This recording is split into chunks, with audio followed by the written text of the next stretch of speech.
सभी प्यारे दोस्तों का स्वागत है सार्थक कोचिंग क्लासेस में। जैसा कि आप सभी साथियों को पता है, हमारी सभी एक दिवसीय एग्जाम्स के लिए कंप्लीट हिस्ट्री की चैप्टर वाइज क्लास चल रही है, जिसमें हम एंसेंट हिस्ट्री अभी प्रारंभ की है, जिसकी हमने 6 क्लासेस पहले कंप्लीट कर चुके हैं। ठीक है दोस्तों, यदि आपने इससे पहले की क्लासेस नहीं देखी तो उसको अवश्य देख लें। उसकी लिंक मैंने आपको नीचे डिस्क्रिप्शन में दे दी है। ठीक है दोस्तों, वहां जाके आप उन क्लासेस को देख सकते हैं। और उन क्लासेस को आप पता है क्यों देखें दोस्तों? क्योंकि उनसे आपके बेसिक कंप्लीट होंगे और ये जो सारी सीरीज चल रही है तभी आपको समझ में आएगा शुरू से लेके एंड तक कि एंसेंट हिस्ट्री में क्या क्या हुआ था। तो उन क्लासेस को अवश्य देखें। ठीक है दोस्तों, आज जो हमारी क्लास है, आज लेक्चर नंबर 7 है, जिसमें हम पढ़ने वाले हैं वैदिक सभ्यता के बारे में। किसके बारे में पढ़ने वाले हैं दोस्तों?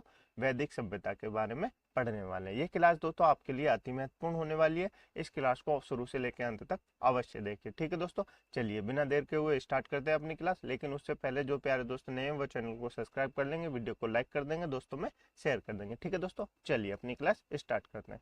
देखिए दोस्तों, हमारा जो नया चैप्टर प्रारंभ हुआ है वो कौन सा है? चैप्टर नंबर 4 वैदिक सभ्यता। यानी 3 चैप्टर हम पहले कंप्लीट कर चुके हैं। ठीक है दोस्तों, पिछली क्लास में हमने सिंधु घाटी सभ्यता पढ़ा था।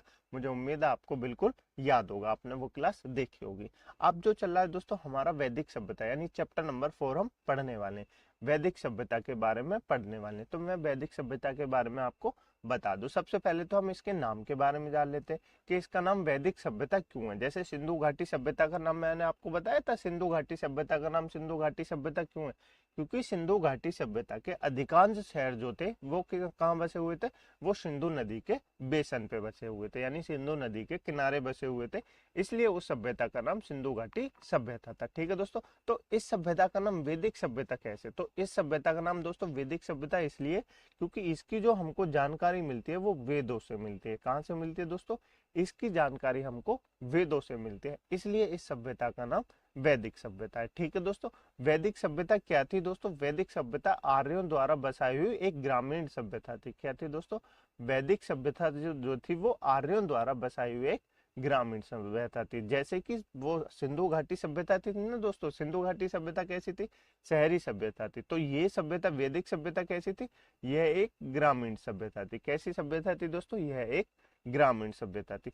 आर्य कौन थे दोस्तों? आर्य थे मध्य एशिया, जो होता है ना मध्य एशिया, उसके मूल निवासी। आर्य कहाँ के थे दोस्तों? आर्य मध्य एशिया थे, आए थे, जो भारत में रहने लगे थे, वो आर्य थे। ठीक है दोस्तों, इतना आपको समझ में आया? बिल्कुल समझ में आ गया होगा। ठीक है दोस्तों, इसका नाम वैदिक सभ्यता क्यों है मैंने आपको ये भी बता दिया। और ये आर्यों ने इसकी खोज की थी, मतलब आर्य द्वारा इसको विकसित किया गया था, और यह एक ग्रामीण सभ्यता थी। तो सबसे पहले जान लेते हैं, वैदिक सभ्यता को 2 भागों में बांटा गया है। कितने भागों में बांटा गया? 2 भागों में बांटा गया है। एक तो ऋग्वेदिक काल है जो 1500 बीसी से 1000 बीसी तक है, और जो उत्तर वैदिक काल है वो 1000 बीसी से 600 बीसी तक है। ठीक है दोस्तों, इसलिए मतलब आपको समझ में आया? आप में को समझ में आया कि इसका काल क्या है? तो आप बताएंगे 1500 बीसी से लेके 600 बीसी तक। क्या दोस्तों? 1500 बीसी से लेके 600 बीसी तक इसका काल है। क्या दोस्तों? 1500 बीसी से लेके 600 बीसी तक का इसका काल है। आपको क्लियर हुआ? बिल्कुल क्लियर हो गया होगा। तो देखिए दोस्तों, वैदिक सभ्यता जो है आर्य द्वारा विकसित एक ग्रामीण सभ्यता थी, मैंने आपको बता दिया, और आप ये पढ़ लेंगे। ठीक है दोस्तों, आपको ये याद रखना है, ये ग्रामीण सभ्यता थी, शहरी सभ्यता नहीं थी। तो आपसे एग्जाम में पूछेगा वैदिक सभ्यता कैसी है, आप बताएंगे ग्रामीण सभ्यता है। इसको बसाया किसने? तो आप बताएंगे आर्य द्वारा। किसने? आर्यों ने इसको बसाया है। तो आर्य कहाँ के थे दोस्तों? आर्य मूल निवासी थे जो मध्य एशिया के। मैक्स मूलर साहब के एक विद्वान थे, उन्होंने कहा कि आर्य जो थे वो मध्य एशिया के निवासी थे। कहाँ के दोस्तों? मध्य एशिया के निवासी थे। ठीक है दोस्तों, सर्वप्रथम पंजाब एवं अफगानिस्तान में सिंधु के आसपास आए।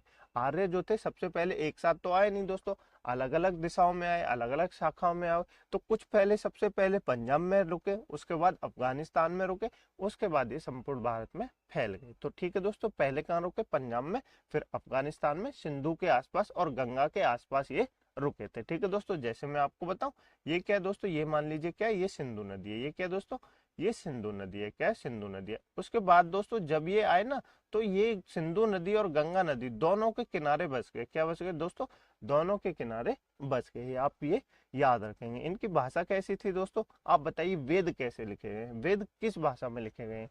तो आप बताएंगे वेद लिखे गए हैं संस्कृत में। किस भाषा में लिखे गए हैं दोस्तों? वेद लिखे गए हैं संस्कृत में। यही आप बताएंगे? बिल्कुल बताएंगे। तो इनकी भाषा भी कैसी होगी दोस्तों? वे आर्यों की जो भाषा थी वो कैसी थी, संस्कृत थी। कैसी थी, संस्कृत थी। ठीक है दोस्तों, आप ये याद रखेंगे। इतना क्लियर हुआ, बिल्कुल क्लियर हो गया होगा। देखिए दोस्तों, अब जान लेते हैं इनकी राजनीतिक और प्रशासनिक व्यवस्था कैसी थी। तो दोस्तों प्रशासनिक इकाई कैसी थी दोस्तों, सबसे पहले मतलब प्रशासनिक इकाई इनकी 5 भागों में बटी हुई थी। सबसे छोटा जो था वो कुल था। क्या था, कुल था। और कुल का अध्यक्ष को क्या कहते थे, कुल के अध्यक्ष को कुलपति कहते थे। अब ये कुल क्या था दोस्तों, कुल था एक परिवार। क्या था दोस्तों, एक परिवार। जैसे एक परिवार होता है ना दोस्तों, एक फैमिली होती है दोस्तों, उसका अध्यक्ष क्या था दोस्तों, परिवार के अध्यक्ष को कुलपति कहते थे। क्या कहते थे दोस्तों, परिवार के अध्यक्ष को कुलपति कहते थे। ठीक है दोस्तों, इतना क्लियर हुआ, बिल्कुल क्लियर हो गया होगा। तो बहुत सारे परिवारों से मिलके एक गांव बनता था। क्या बनता था, बहुत सारे परिवारों के मिलके से एक गांव बनता था। और गांव के अध्यक्ष को क्या कहते थे, ग्रामीण कहते थे। क्या कहते थे, ग्रामीणी कहते थे। ठीक है दोस्तों, बहुत सारे गांवों से मिलके एक विश्व बनता था। विश्व के अध्यक्ष को क्या कहते थे, विश्वपति कहते थे। क्या कहते थे, विश्वपति कहते थे। ठीक है दोस्तों, बहुत सारे विषयों से मिलकर जन बनता था। और जन के अध्यक्ष को क्या कहते थे, जन के अध्यक्ष को राजन कहते थे। और बहुत सारे राजनों से मिलकर एक राष्ट्र बनता था, जिसके अध्यक्ष को राजा सबसे बड़ी इकाई होती थी। क्या कहते थे, राजा कहते थे, जो कि सबसे बड़ी इकाई होती थी। आपको समझ में आया दोस्तों प्रशासनिक इकाई कैसे थी, 5 भागों में बटी थी। सबसे पहले परिवार, परिवार के अध्यक्ष को क्या कहते थे, कुलपति कहते थे। उसके बाद बहुत सारे परिवारों से मिलकर बना गांव, गांव को क्या कहते थे, ग्राम कहते थे। और ग्राम के अध्यक्ष को क्या कहते थे, ग्रामीणी कहते थे। क्या कहते थे, ग्रामीणी कहते थे। बहुत सारे गांवों से मिलकर एक विश्व बनता था, जिसके अध्यक्ष को विश्वपति कहते थे। और बहुत सारे विश्व मिलकर एक जन बनता था, जिसके अध्यक्ष को राजन कहते थे।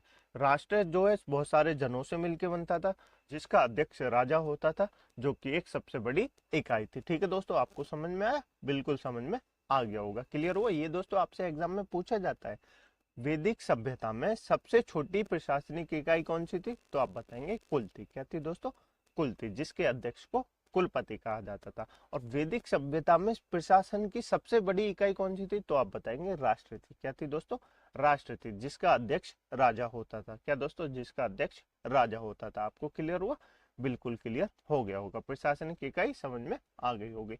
अब जान लेते हैं दोस्तों प्रमुख अधिकारी। प्रमुख अधिकारी यानी मेजर ऑफिसर कौन कौन थे वैदिक सभ्यता में। देखिए दोस्तों, जब इतने वो होंगे इकाई प्रशासनिक, गांव होंगे, विश्व होंगे, कुलपति होंगे, तो दोस्तों क्या होगा, उनको संभालने के लिए अधिकारी भी तो होंगे, उनको संभालने के लिए अधिकारी भी तो होंगे। तो आपसे एग्जाम में पूछा जाता है वैदिक सभ्यता में निम्नलिखित में से कौन सा गुप्तचर था, कौन सा वो था, तो पद आपसे पूछे जाते हैं। ठीक है दोस्तों, अभी हम पढ़ेंगे और उनको ध्यान से पढ़िए। ठीक है दोस्तों, तो सबसे पहले जान लेते हैं दोस्तों धार्मिक अधिकारी। धार्मिक अधिकारी कौन थे दोस्तों, धार्मिक अधिकारी होता था पुरोहित। कौन होता था दोस्तों, धार्मिक अधिकारी होता था पुरोहित। ठीक है दोस्तों, पुरोहित वैदिक सभ्यता में 2 पुरोहित हुए हैं। कौन कौन से हुए, एक तो विशिष्ट गुरु हुए, एक विश्वामित्र गुरु हुए। तो वशिष्ठ गुरु कैसे थे, रूढ़िवादी थे। कैसे थे, रूढ़िवादी थे। उदारवादी कौन थे, विश्वामित्र थे। ये वही विश्वामित्र हैं दोस्तों जिसने ऋग्वेद के 3रे मंडल में गायत्री मंत्र का वर्णन किया है। दोस्तों क्या दोस्तों, जिसने ऋग्वेद के 3रे मंडल में गायत्री मंत्र का वर्णन किया था, ये वही विश्वामित्र है। ठीक है दोस्तों, इन्होंने गायत्री मंत्र का उद्भव किया था। विशिष्ट गुरु वशिष्ठ का नाम सुना है आपने दोस्तों, ये वो ऋषि हैं जो इनको मतलब बहुत जल्दी क्रोध आता था, मंडल में जल लेके रहते थे, जैसे ही गुस्सा आया किसी को भी शराब दे देते, ये वो ऋषि थे। ठीक है दोस्तों, अर्थात ये रूढ़िवादी ऋषि थे। तो सबसे प्रथम गुरु कौन थे, धार्मिक अधिकारी। कौन थे, तो धार्मिक अधिकारी जो कि पुरोहित होते थे। ठीक है दोस्तों, उसके बाद थे गुप्तचर। गुप्तचर क्या होते हैं दोस्तों, आपको पता है, जैसे स्पाई, स्पाई जो होते हैं ना, उनको कहते हैं गुप्तचर। तो आप ऐसे करके इसको नाम याद रखेंगे, स्पाई से याद रखेंगे, स्पस क्या नाम रखेंगे, स्पस नाम याद रखेंगे। वैदिक सभ्यता में गुप्तचर को क्या कहा जाता था, स्पस कहा जाता था। ठीक है दोस्तों, उसके बाद था दुर्गपति। दुर्गपति आप मान लीजिए जैसे जो दुर्ग का रक्षक होता है ना, क्या दोस्तों, दुर्ग का रक्षक होता है, सिक्योरिटी गार्ड जो होता है, उसको कहते हैं दुर्गपति। उसके लिए पूरब शब्द का प्रयोग किया गया। क्या किया गया, पूरब शब्द का प्रयोग कहा गया है। ठीक है दोस्तों, उसके बाद चारागाह, गोचर भूमि का अधिकारी, उसको क्या कहते थे, उसको वाजपति कहते थे। क्या कहते थे, वाजपति कहते थे। और पुलिस को क्या कहते थे, पुलिस को अग्र कहते थे। पुलिस वही होती है जो चोरों को पकड़ती है, तो पुलिस को क्या कहते थे, अग्र कहा जाता था। ठीक है दोस्तों, क्या कहा जाता था, अग्र कहा जाता था। सूत तथा रथकार को क्या कहते थे, रतनी कहते थे। क्या कहते थे, रथ नहीं कहते थे। इनकी संख्या कितनी थी? 12 थी। कितनी थी? 12 थी। तो अब आपको याद क्या रखना है दोस्तों? अब आपको याद रखना है धार्मिक अधिकारी कौन थे? पुरोहित थे। धार्मिक अधिकारी कौन थे? पुरोहित थे। पुरोहित दो प्रकार के हुए, विशिष्ट ऋषि गुरु विशिष्ट और गुरु विश्वामित्र। गुप्तचर को क्या कहा जाता था दोस्तों? गुप्तचर को स्पष्ट कहा जाता था। क्या कहा जाता था? स्पष्ट कहा जाता था, जिसको आप कैसे याद रखेंगे? स्पाई के नाम से याद रखेंगे। उसके बाद आपको याद रखना है दुर्गपति को क्या कहा जाता था? पुरब कहा जाता था। पुरब कहा जाता था। और पुलिस को क्या कहा जाता था? तो आप बताएंगे अग्र कहा जाता था। क्या कहा जाता था? अग्र कहा जाता था। ये आप इंपोर्टेंट नोट करेंगे, ठीक है दोस्तों। ये सारे आपको याद रखने। उसके बाद दोस्तों आपको क्या याद रखना है? एक नोट याद रखना है, सबसे महत्वपूर्ण जो थे इसमें, सबसे राष्ट्र मतलब वैदिक सभ्यता में सर्वाधिक महत्वपूर्ण जो थे वो कौन कौन से थे? सर्वाधिक महत्वपूर्ण अधिकारी थे। कौन से दोस्तों? सर्वाधिक महत्वपूर्ण अधिकारी थे। एक तो पुरोहित थे। कौन से थे दोस्तों? एक तो पुरोहित थे और एक कौन थे? एक सैनिक थे। कौन थे दोस्तों? एक सैनिक थे। जी दोस्तों, तो सबसे महत्वपूर्ण कौन थे दोस्तों? सबसे महत्वपूर्ण दो लोग थे, एक तो पुरोहित थे और एक सैनिक थे। कौन थे दोस्तों? एक तो पुरोहित थे, एक सैनिक थे। ठीक है दोस्तों, मैंने आपको इतना पढ़ाया, लेकिन आपने कहीं यहाँ ध्यान दिया होगा कि आपको यहाँ न्याय के बारे में पता नहीं लगता। न्याय अर्थात आपको यहाँ कोई जज, यहाँ कोई सुनवाई वाले के बारे में पता नहीं लगता कि कोई अलग से न्याय हो। तो राजा ही क्या दोस्तों? राजा ही, जैसे सुप्रीम कोर्ट होता है ऐसे ही राजा सुप्रीम कोर्ट का अध्यक्ष था। ठीक है दोस्तों, ये आप ये याद रखेंगे। इतना क्लियर हुआ दोस्तों?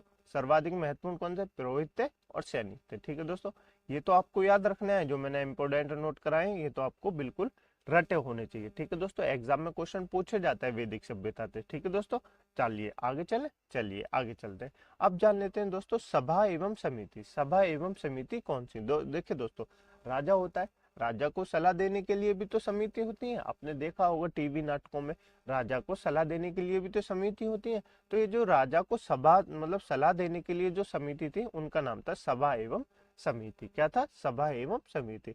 राजा को सलाह देने वाली संस्था थी। ठीक है दोस्तों, सभा जो है श्रेष्ठ लोगों की संस्था थी। सभा क्या होती है दोस्तों? सभा श्रेष्ठ लोगों की संस्था होती है। श्रेष्ठ लोग अर्थात जैसे आप अपने यहाँ की राज्यसभा के बारे में मान लीजिए। क्या दोस्तों? राज्यसभा के बारे में मान लीजिए, जैसे राज्यसभा होती है वैसे ही ये उस समय की सभा जो है श्रेष्ठ लोगों की संस्था थी। अर्थात यहाँ पे पढ़े लिखे लोग जाते थे। ठीक है दोस्तों, समिति क्या थी? समिति सामान्य लोगों की थी, अर्थात कोई भी यहाँ सलाह दे सकता था, उसको समिति कहते थे। ठीक है दोस्तों, अध्यक्ष कौन कहते? इसके अध्यक्ष को ईशान कहते थे। समिति का जो अध्यक्ष होता है ना दोस्तों, उसके अध्यक्ष को ईशान कहते थे। लेकिन इस भाग में आपको याद रखना है स्त्रियां सभा और समिति में भाग ले सकती थी। क्या दोस्तों?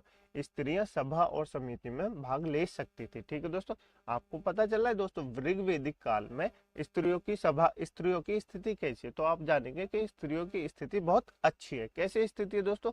स्त्रियां जो है दोस्तों सभा में भाग ले सकती हैं, स्त्रियां समिति में भाग ले सकती हैं, स्त्रियां दोस्तों पढ़ भी सकती हैं। ये मैं आपको आगे चल के बताऊंगा कि स्त्रियां पढ़ भी सकती हैं और स्त्रियों को वेद पढ़ने का भी अधिकार है और स्त्रियां यज्ञ में भी बैठ सकती हैं पुरुष के साथ।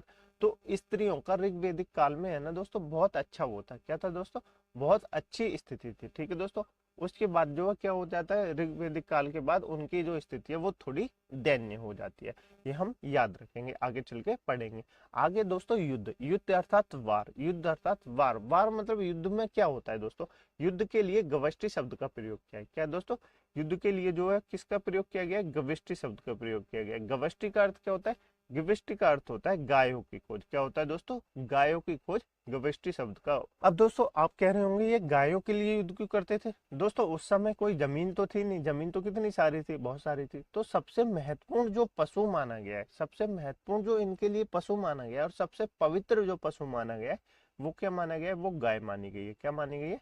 गाय सबसे पवित्र पशु मानी गई है, जिसकी हत्या के लिए या जिसको नुकसान पहुंचाने के लिए किसी को मृत्यु दंड भी हो सकता है दोस्तों, या उसको देश से निकाला भी दिया जा सकता है। इतनी पवित्र मानी गई है गाय। ठीक है दोस्तों, ऋग्वेदिक काल में। इतना क्लियर हुआ? बिल्कुल क्लियर हो गया होगा। ठीक है दोस्तों, गविष्टि शब्द का अर्थ आपको क्लियर हुआ? गायों की खोज। एक इसमें दोस्तों दसराग युद्ध के बारे में बताया गया है। क्या दोस्तों? दसराग युद्ध के बारे में बताया, जो कि मोस्ट इंपोर्टेंट है। क्या दोस्तों? मोस्ट इंपोर्टेंट है, 3 स्टार बनाएंगे। दसराग युद्ध के बारे में आपको कहाँ बताया गया? तो आप बताएंगे वैदिक सभ्यता में पता चलता है। ठीक है दोस्तों, दसराग युद्ध क्या था दोस्तों? परुषणी, यानी परुषणी जिसको आज क्या कहते हैं? रावी नदी कहते हैं। क्या कहते हैं? रावी नदी कहते हैं। उसके तट पर सुदास, जो कि भरत नामक समुदाय से लड़ रहे थे, ठीक है दोस्तों। और 10 जनों के मध्य इनका युद्ध हुआ। तो 10, एक तरफ एक राजा थे भरत, एक तरफ थे 10 राजा, एक तरफ थे 10 राजा, उनके बीच जो युद्ध हुआ उसको कहा जाता है दसराग युद्ध। क्या कहा जाता है? दसराग युद्ध कहा जाता है, ठीक है दोस्तों। तो इसमें विजय कौन हुए? भरत नामक समुदाय जो था वो विजय हुआ, ठीक है दोस्तों। दसराग युद्ध समझ में आया आपको? बिल्कुल समझ में आ गया होगा। इसकी जानकारी कहाँ से मिलती है दोस्तों? इसकी जानकारी हमको ऋग्वेद का जो 7वां मंडल है वहां से मिलती है, जिसमें दसराग युद्ध के बारे में बताया गया है। इतना क्लियर हुआ दोस्तों? बिल्कुल क्लियर हो गया हुआ। ये आपको इंपॉर्टेंट याद रखना है दोस्तों। सभा और समिति क्या थी दोस्तों? तो आप बताएंगे सभा और समिति राजा को सलाह देने वाली संस्था थी, ठीक है दोस्तों। इतना क्लियर हुआ? बिल्कुल क्लियर हो गया होगा। आगे चले? बिल्कुल चले। आपको गविष्टि शब्द भी याद रखना है दोस्तों। गविष्टि का अर्थ क्या होता है? गायों की खोज। क्या होता है? गायों की खोज। आगे चले, चलिए जान लेते हैं दोस्तों इनकी सामान्य जानकारी, सामाजिक जानकारी। सामाजिक जानकारी अर्थात जैसे वर्ण, पितृसत्तात्मक, उसके बारे में जान लेते हैं, ठीक है दोस्तों। तो इनकी सामान्य जानकारी से हमको क्या पता चलता है? इनकी जो वर्ण व्यवस्था थी वो कैसी थी दोस्तों? वर्ण व्यवस्था तो आपको मैं शुरू से बताते आता हूँ, चल रही है क्या दोस्तों? वर्ण व्यवस्था तो शुरू से ही चल रही है। या तो कभी व्यवसाय के आधार पर हो जाती है, तो कभी कर्म के आधार पर हो जाएगी आगे चल के। अभी तक दोस्तों कैसी है? अभी तक व्यवसाय के आधार पर है, ठीक है दोस्तों। तो दोस्तों ऋग्वेद के 10वें मंडल में वर्णित है। ऋग्वेद के जो हमने पढ़ा था ना वेद, उसके में पढ़ा था हमने ऋग्वेद का जो 10वां मंडल है। क्या दोस्तों? 10वां मंडल है, जिसमें क्या बताया गया? जिसमें 4 पुरुषार्थ के बारे में बताया गया। क्या बताया गया? 4 पुरुषार्थ के बारे में बताया गया। कौन कौन से 4 वर्ण? एक तो ब्राह्मण है, एक क्षत्रिय है, एक वैश्य और एक शूद्र है। कितने दोस्तों? एक ब्राह्मण है, एक क्षत्रिय, एक वैश्य, एक शूद्र है। इनके बारे में हम ज्यादा नहीं पढ़ेंगे क्योंकि हम ये पहले वेद में पढ़ चुके हैं, ठीक है दोस्तों। इनका विभाजन कैसे होता था? तो इनका विभाजन का आधार था व्यवसाय। व्यवसाय अर्थात कर्म, कर्म के आधार पर इनका विभाजन होता था, जो कि आगे चल के कैसे बन जाएगा? जन्म के आधार पर बन जाएगा। कैसे बन जाएगा? जन्म के आधार पर बन जाएगा। जब हम उत्तर वैदिक काल पढ़ेंगे ना दोस्तों, तो उसी समय तक, उस तक क्या हो जाएगा? व्यवसाय के आधार पर नहीं, कर्म के आधार पर वर्ण का विभाजन होने लगेगा, ठीक है दोस्तों। ये समाज कैसा था दोस्तों? ये समाज था पितृसत्तात्मक समाज। कैसा था? पितृसत्तात्मक समाज। मैंने आपको सिंधु घाटी सभ्यता में पढ़ाया था। क्या पढ़ाया था? वो समाज कैसा था? मातृसत्तात्मक समाज था। ये समाज कैसा है? पितृसत्तात्मक समाज है। लेकिन पितृसत्तात्मक समाज होने के बावजूद भी यहाँ पे स्त्रियों की जो स्थिति है वो बहुत ही अच्छी है, ठीक है दोस्तों। देखिए दोस्तों, हालांकि स्त्रियों की बेहतर स्थिति है। पुरुष पितृसत्तात्मक समाज होने के बाद भी स्त्रियों की बेहतर स्थिति है, ठीक है दोस्तों। शिक्षा भी मिली है स्त्रियों को, जिनमें किसका नाम आता है? लोकमुद्रा का नाम आता है, घोषा का नाम आता है, अपाला का नाम आता है, एवं विश्वा जैसी विदुषी स्त्रियां भी हमें देखने को मिलती हैं। तो आप देख सकते हैं दोस्तों, स्त्रियां इस समय पढ़ भी रही हैं। उसके बाद दोस्तों देखिए दोस्तों, बाल विवाह, पर्दा प्रथा नहीं थी, बाल विवाह नहीं था, पर्दा प्रथा नहीं थी। कितनी अच्छी बात है दोस्तों, ठीक है दोस्तों। पति के साथ यज्ञ में भागीदार थी। उसके बाद दोस्तों, विधवा स्त्री देवर से विवाह कर सकती थी। अमाजू, अमाजू जीवन भर अविवाहित रहने वाली स्त्री को कहा जाता था। क्या कहा जाता था दोस्तों? अमाजू। अमाजू आप याद रखेंगे, अमाजू उस स्त्री को कहा जाता था जो जीवन भर अविवाहित रहती थी, ठीक है दोस्तों। को समझ में आया दोस्तों? स्त्रियों की स्थिति कैसी? देखिए दोस्तों, स्त्रियां पढ़ भी सकती हैं। स्त्रियां क्या दोस्तों? बाल विवाह भी नहीं होता था, पर्दा प्रथा भी नहीं थी, पति के साथ यज्ञ में भागीदार भी थी, और विधवा स्त्री देवर से विवाह भी कर सकती थी, ठीक है दोस्तों। अमाजू जो जीवन भर अविवाहित रहे। देखिए दोस्तों, विधवा स्त्री, जो कि आपको मैं अब जब पढ़ाऊंगा ना मॉडर्न हिस्ट्री, जिसमें राजा राम मोहन राय की माता के रहते हुए उन्होंने क्या कहा, जब उनकी मां विधवा होती है तो उनको क्या करते हैं? उनको सती करने की कोशिश करते, तो उनके खिलाफ उन्होंने लड़ाई लड़ी थी, जिसके बाद सती प्रथा का अंत हुआ था। लेकिन उस समय देखिए दोस्तों, ऋग्वेदिक काल में ये सब नहीं था। तो आप जान सकते हैं ऋग्वेदिक काल में स्त्रियों की स्थिति कैसी थी, ठीक है दोस्तों। अच्छी थी। इतना क्लियर हुआ? बिल्कुल क्लियर हुआ। अब जान लेते हैं दोस्तों इनके धर्म के बारे में। इनके धर्म के बारे में, तो इनका सबसे प्रिय देवता कौन सा था? इनका सबसे प्रिय देवता था इंद्र। कौन सा था? इंद्र, जिसके बारे में 250 ऋचाएं, क्या दोस्तों? जिसके बारे में 250 ऋचाएं ऋग्वेद में दी हुई है, ठीक है दोस्तों। अग्नि क्या थे? अग्नि मनुष्य और देवता के मध्यस्थ थे। अग्निदेव जो थे वो मनुष्य और देवता के मध्यस्थ थे, ठीक है दोस्तों। पवित्र पशु क्या माना गया? तो मैंने आपको बताया, पवित्र पशु गाय माना गया। क्या माना गया? गाय माना गया, ठीक है दोस्तों। अघन्य, अघन्य न मारे जाने वाला योग्य पशु किसके लिए प्रयोग किया गया है? गाय के लिए प्रयोग किया गया है। किसके लिए प्रयोग किया गया है दोस्तों? गाय के लिए प्रयोग किया गया है, जिसका अर्थ है अघन्य, यानी कि न मारे जाना वाला पशु। मैंने आपको बताया ना, अगर गाय को कोई चोट पहुंचाता था या कोई उसको मार देता था तो उसको या तो फांसी हो जाती थी या देश निकाला दे दिया जाता था। ठीक है दोस्तों, इतना पवित्र थी गाय उस समय। ठीक है दोस्तों, उसके बाद पवित्र नदी कौन सी है दोस्तों? पवित्र नदी है सरस्वती। कौन सी थी? सरस्वती इस समय पवित्र नदी। ठीक है दोस्तों, तो इस समय गंगा पवित्र नदी नहीं है, पवित्र नदी कौन सी है? सरस्वती पवित्र नदी है। यदि कोई नहीं पढ़ेगा तो वंग गंगा लगा देगा, लेकिन आप पढ़ लिए तो आप क्या बताएंगे? सरस्वती इस समय की पवित्र नदी है। ठीक है दोस्तों, आगे चलते हैं। गायत्री मंत्र का संबंध सावित्री नामक देवता को संबोधित है, जिसका संबंध ऋग्वेद से है। जिसमें मैंने आपको बताया था, लोगों को आर्य बनाने के लिए विश्वामित्र ने गायत्री मंत्र की रचना की थी। जो लोग आर्य नहीं थे दोस्तों, अनार्य थे, उनको आर्य बनाने के लिए विश्वामित्र ने गायत्री मंत्र की रचना की थी। ठीक है दोस्तों, इतना क्लियर हुआ दोस्तों आपको? बिल्कुल क्लियर हुआ। आपको याद क्या रखना है? अघन्य शब्द याद रखना है। क्यों याद रखना है दोस्तों? अघन्य किसके लिए प्रयोग किया गया है? गाय के लिए प्रयोग किया गया है। तो आपसे एग्जाम में पूछता है दोस्तों क्वेश्चन, अघन्य शब्द का अर्थ क्या है? तो आपको बताना है गाय। क्या दोस्तों?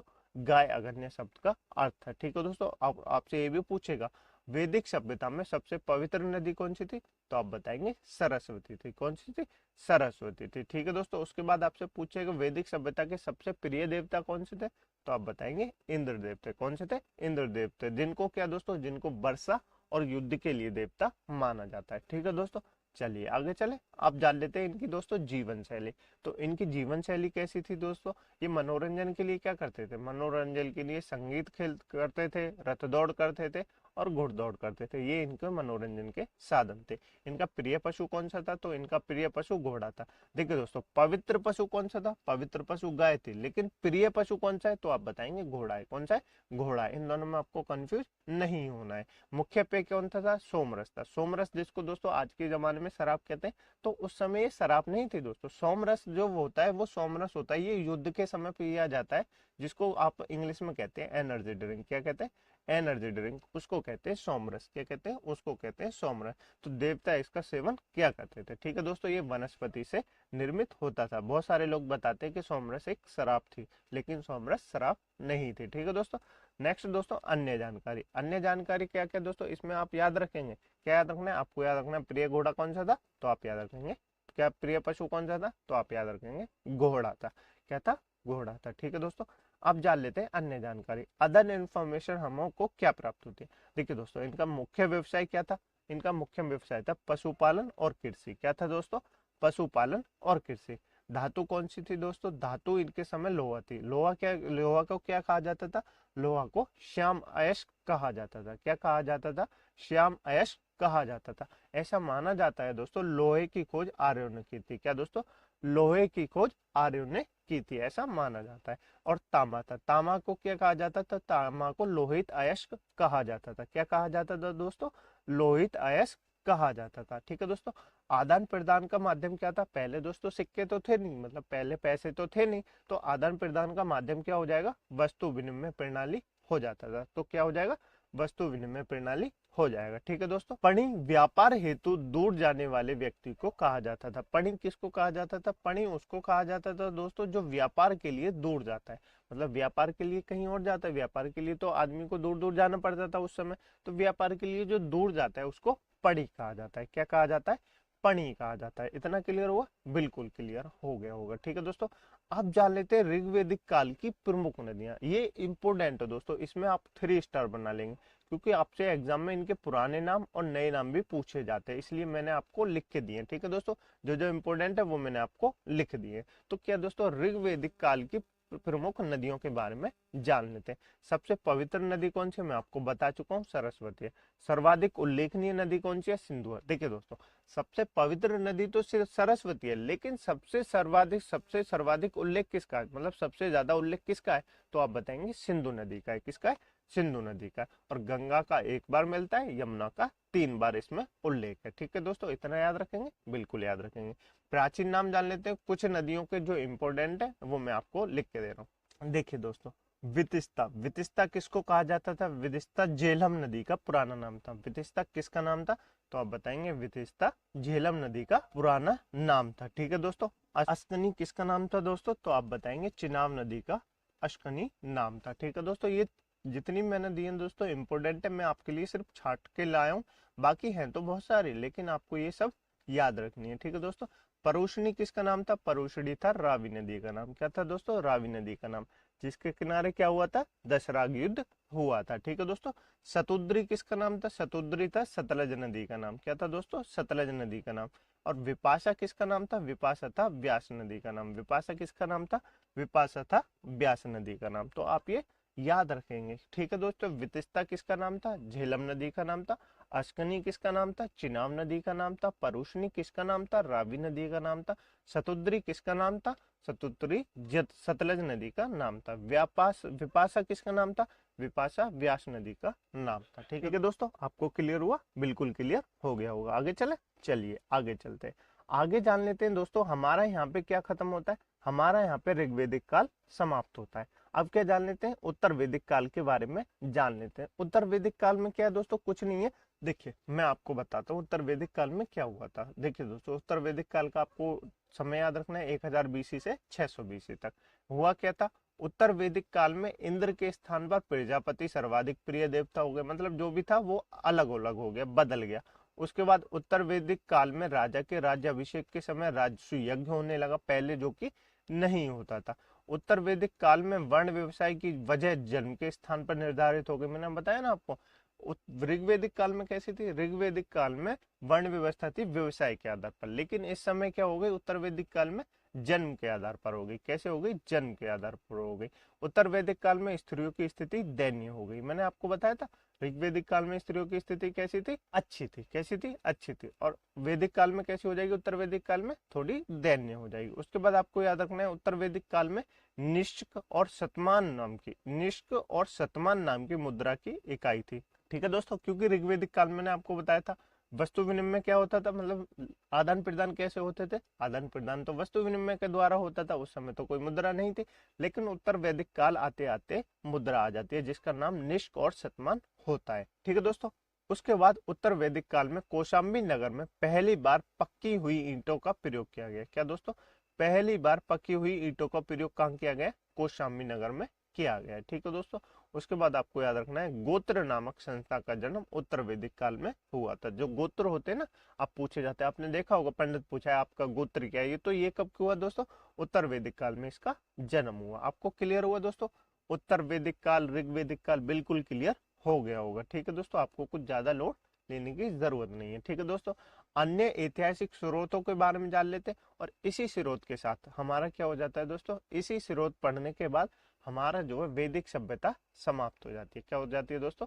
वैदिक सभ्यता, यानी एक और चैप्टर हमारा कंप्लीट हो जाता है। ठीक है दोस्तों, चलिए इसको पढ़ लेते हैं। उपनिषदों की संख्या कितनी है? 108 है। ये हम पहले बात कर चुके हैं, तो इसलिए हम इसमें ज्यादा समय नहीं लेंगे। जब हम वेद पढ़े थे ना, तो इनके बारे में जान चुके हैं। सत्यमेव जयते, जो कि मुंडको उपनिषद से लिया गया, ये इंपोर्टेंट नोट करेंगे। सत्यमेव जयते आपसे एग्जाम में पूछा जाता है। सत्यमेव जयते कहाँ से लिया गया? तो आप बताएंगे मुंडको उपनिषद से लिया गया। महाकाव्य दो हैं, जो कि महाभारत और रामायण है। इसमें भी क्या दोस्तों? महाभारत का पुराना नाम जय संहिता है। क्या है दोस्तों? महाभारत का पुराना नाम जय संहिता है। यह विश्व का सबसे बड़ा महाकाव्य है। तो आपको ये याद रखना है। आपको याद क्या क्या रखना है? सत्यमेव जयते, जो कि मुंडको उपनिषद से लिया गया है। महाकाव्य दो हुए, और महाभारत और रामायण। क्या हुआ दोस्तों? महाभारत और रामायण। महाभारत का पुराना नाम जय संहिता है। क्या है दोस्तों? जय संहिता। ये विश्व का सबसे बड़ा महाकाव्य, इतना आप याद रखेंगे। ठीक है दोस्तों, चलिए आगे चले, चलिए आगे चलते हैं। अब जान लेते हैं दोस्तों प्रमुख दर्शन और उनके प्रवर्तक के बारे में।